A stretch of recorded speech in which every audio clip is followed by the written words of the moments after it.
China اور پاکستان کا جو بارڈر ہے اس میں پاکستانی سائڈ پہ ہے گلگت بلتستان اور چائنا کی سائڈ پہ ہے زنجیانگ ایگیور اٹانومس ریجن.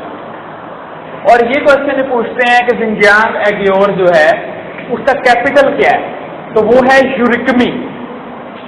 اس صوبے کا جو چائنا کا ہے اس کا یورکمی کیپٹل ہے. انڈیا اور چائنا کے درمیان جو بارڈر ہے اسے میکموہن لائن کہتے ہیں, اور چائنا اس بارڈر کو نہیں مانتا, صرف انڈیا جو ہے اس کو مانتا ہے, اس لائن کو میکموہن لائن. چائنا جو ہے اس کی بہت سارے ملکوں سے لڑائی ہو چکی ہے جس میں انڈیا بھی شامل ہے. انڈیا کو اس کی جنگ 1962 میں ہوئی تھی اور انڈیا کو بری طرح شکست ہوئی. چائنا جو ہے وہ امریکہ سے بھی لڑ چکا ہے ایک جنگ. کورین وار جو ہے اس کے دوران کورین وار میں ڈیوائڈ ہو گیا تھا کورین پیننسولا. جو نارتھ کوریا تھا وہاں کمیونسٹ جو تھے ان کی حکومت ہو گئی تھی, جو ساؤتھ کوریا تھا وہاں کیپٹلسٹ کی گورنمنٹ ہو گئی تھی.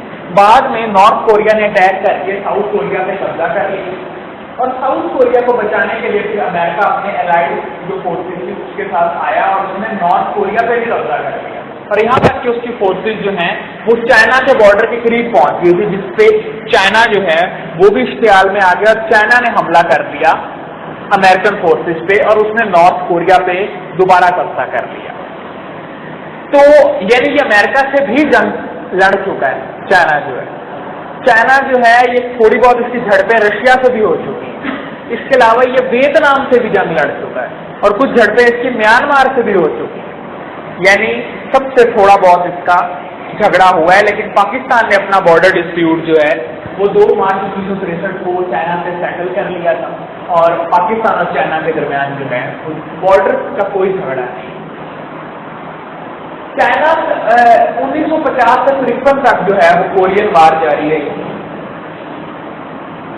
یہ بڑا امپورٹنٹ کوشچن ہے, which country calls Korean war father land liberation war. تو یہ ہے نارتھ کوریا.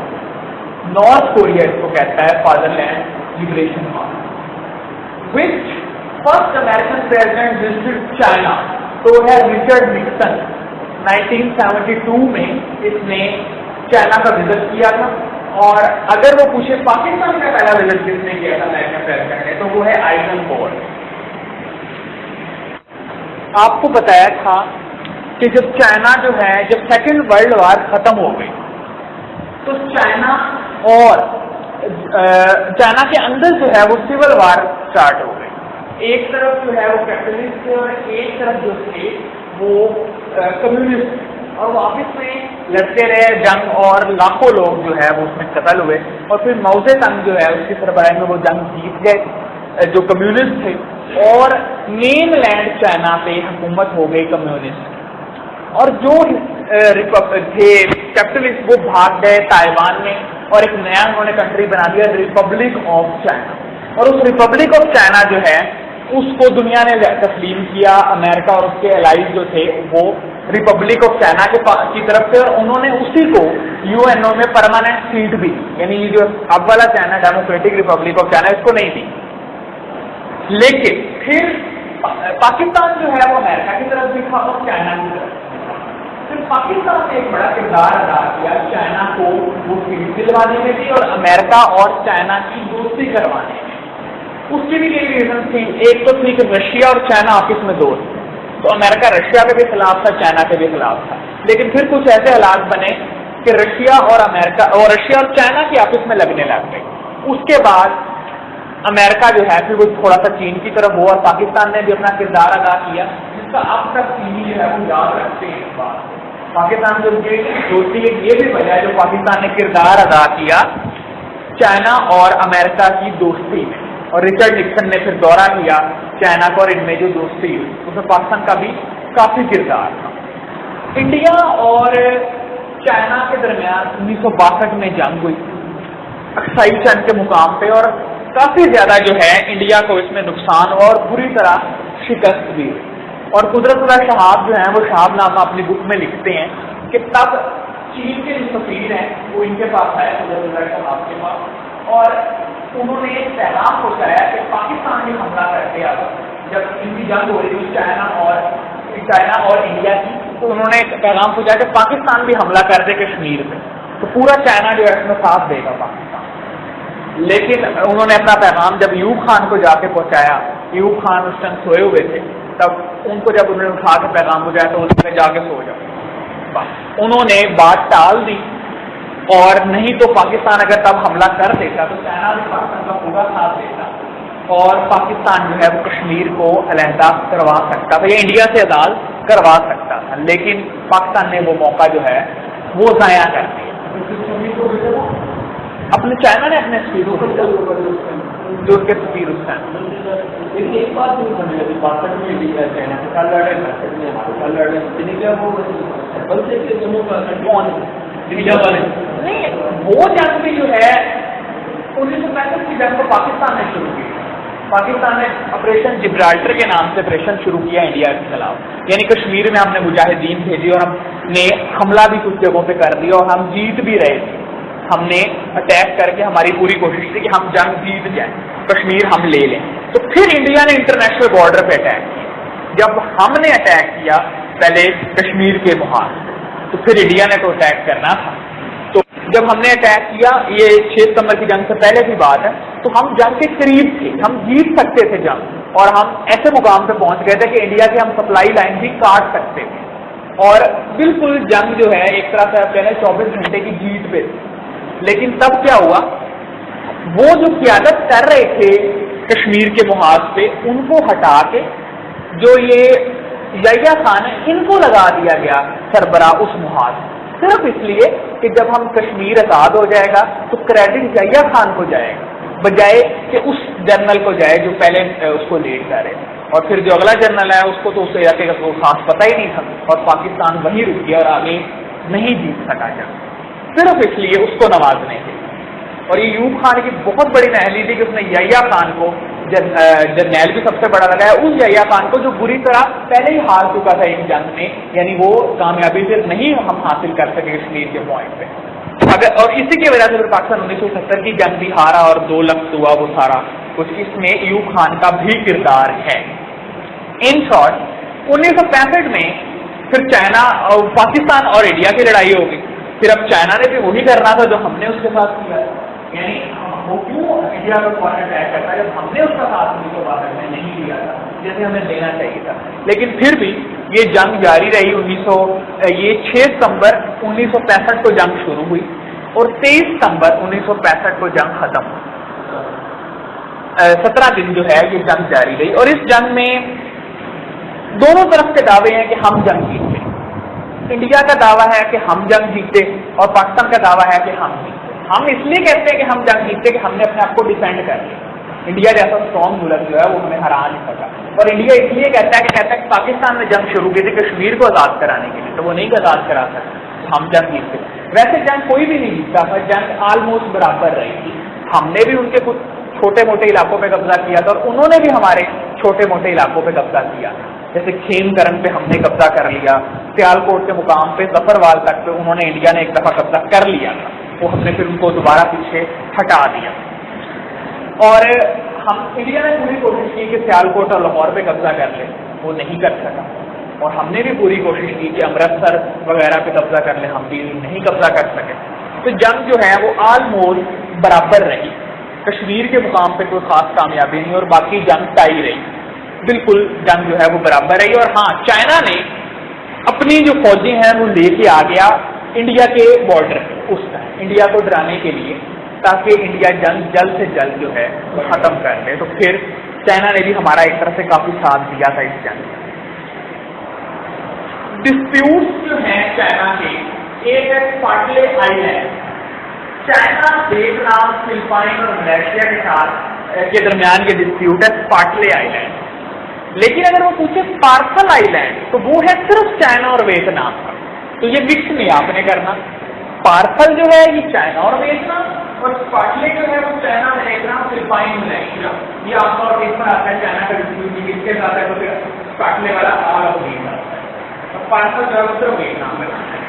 پھر ٹاپو آئی لینڈ جو ہے یہ ڈسپیوٹ ہے چائنا اور جاپان کے درمیان، لیکن اگر کورل آئی لینڈ کا پوچھیں وہ چائنا اور رشیا کے درمیان جو ہے وہ ڈسپیوٹ ہے۔ سوری، کورل آئی لینڈ جو ہے وہ جاپان اور رشیا کے درمیان ہے، اور سنکاکو آئی لینڈ چائنا اور جاپان کے درمیان جھگڑا ہے۔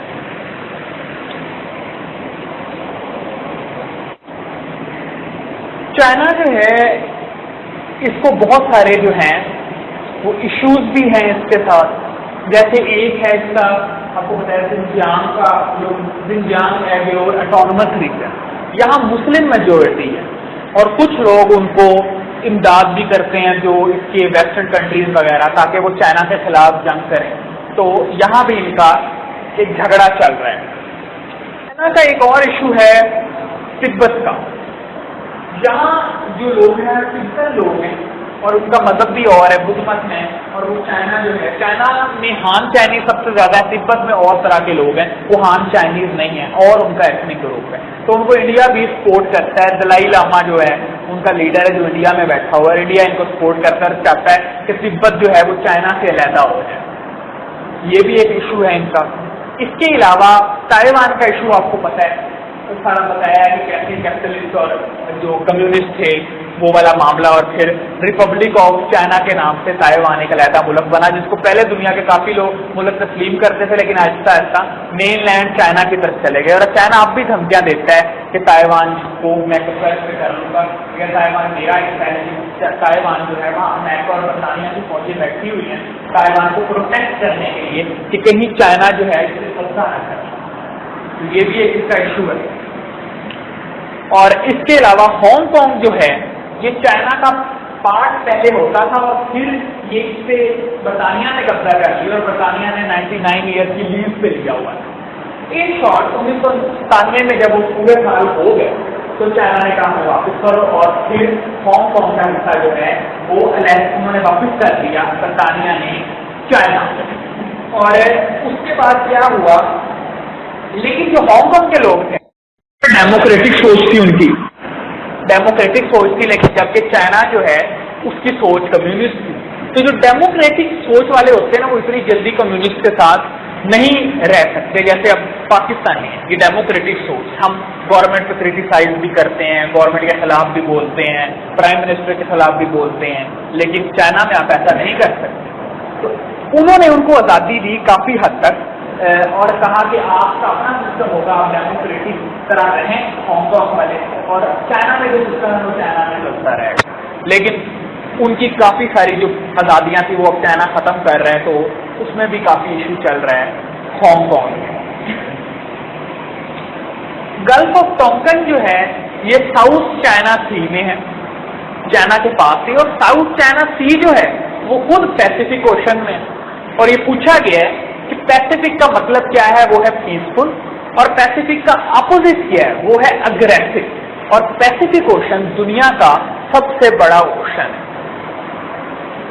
اور یہ پوچھا جاتا ہے، بڑا امپورٹنٹ ہے کہ وچ از دا فالوئنگ از فارگوٹن لینڈ، تو وہ ہے لہاسا جو کہ تبت میں ہے۔ اب یہ کوشچن کبھی تو ایسے آئے گا کہ which of the following is forgotten land, Lhasa ہی آپشن میں ہوگا، اور کبھی آئے گا صرف تبت ہی آپشن میں ہوگا، تو یہ ویسے لہاسا ہے جو کہ تبت میں ہے، تو آپ نے لہاسا لگانا ہے، اگر دونوں بھی آپشن میں آپ نے لہاسا لگانا ہے، اور لہاسا آپشن میں نہ ہو تب تبت لگانا ہے۔ ایک دفعہ ایسا ہوا کہ چائنا کے جو لیڈر تھے یا کنگ تھے، انہوں نے دیکھا کہ بہت زیادہ افیون جو ہے وہ پھیل گئی ہے ہمارے ملک میں، ہمارے نوجوان تباہ ہو رہے ہیں، وہ افیون زدہ ہو رہے ہیں، اور ملکی ترقی جو ہے وہ بھی بڑی پیچھے جا رہی ہے، اور ان شارٹ انہوں نے اوپیم پہ پابندی لگا دی، افیون پہ پابندی لگا دی اپنے ملک میں، اور افیون کون لے کے آتا تھا ان کے ملک میں؟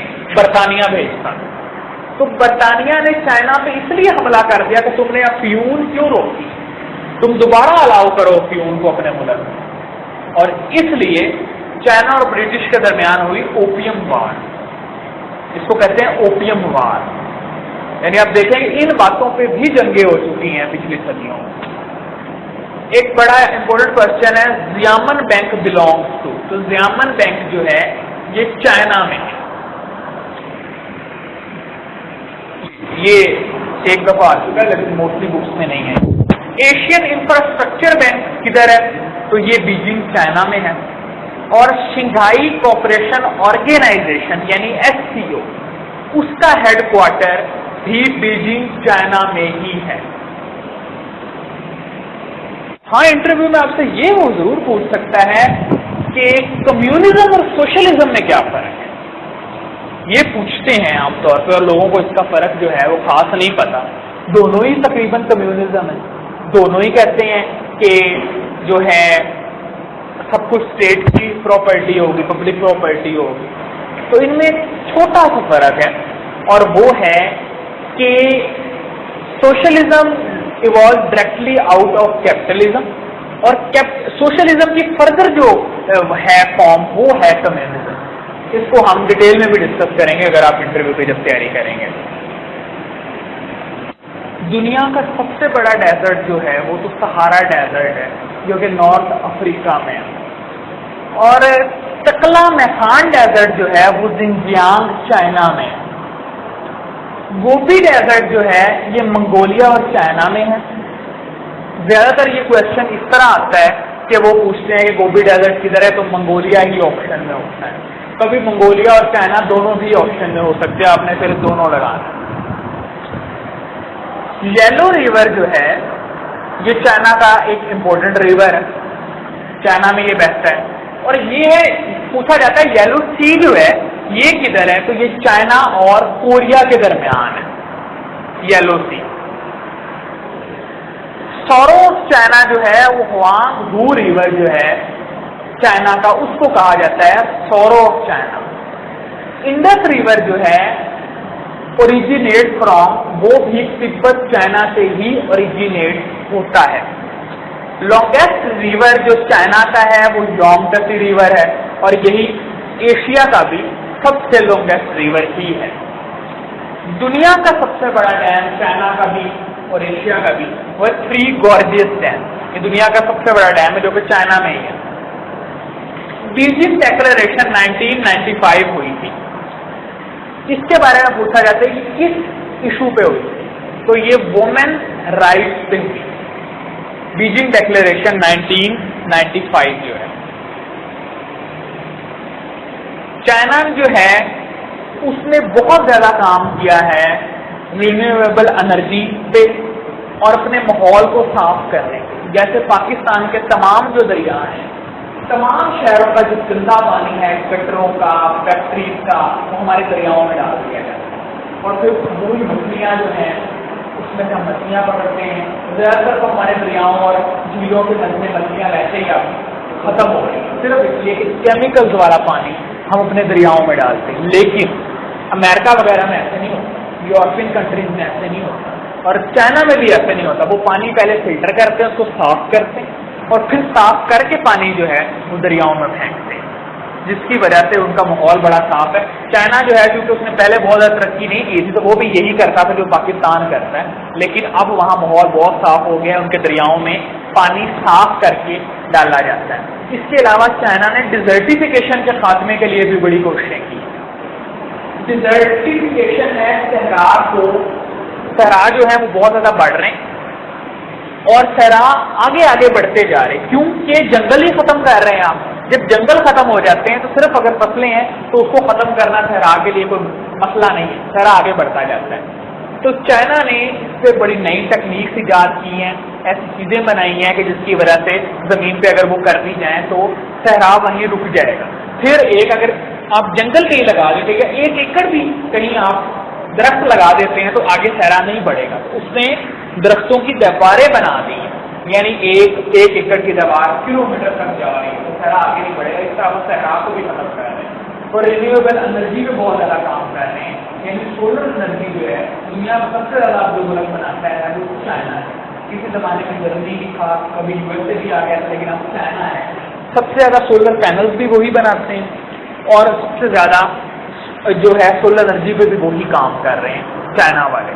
تو چائنا ماحول بھی اپنا اچھا کر رہے ہیں, اور باقی چائنا نے اتنی زیادہ ٹیکنالوجیز نیوز انہیں ایجاد کر دی ہیں, اور دنیا میں مطلب وہ ایک ماڈل بن چکا ہے انڈسٹریلائزیشن کا, کہ وہ ملک جو اتنا انڈسٹریلائز نہیں تھا وہ 20-25 سالوں کے اندر اتنا انڈسٹریلائز ہو گیا کہ اس نے دنیا کے بہت سارے ملکوں کی پوری جو انڈسٹریز ہیں ان کو ہی تباہ کر دی ہے. وہ ایک ماڈل بن چکا ہے دنیا میں ہر چیز میں.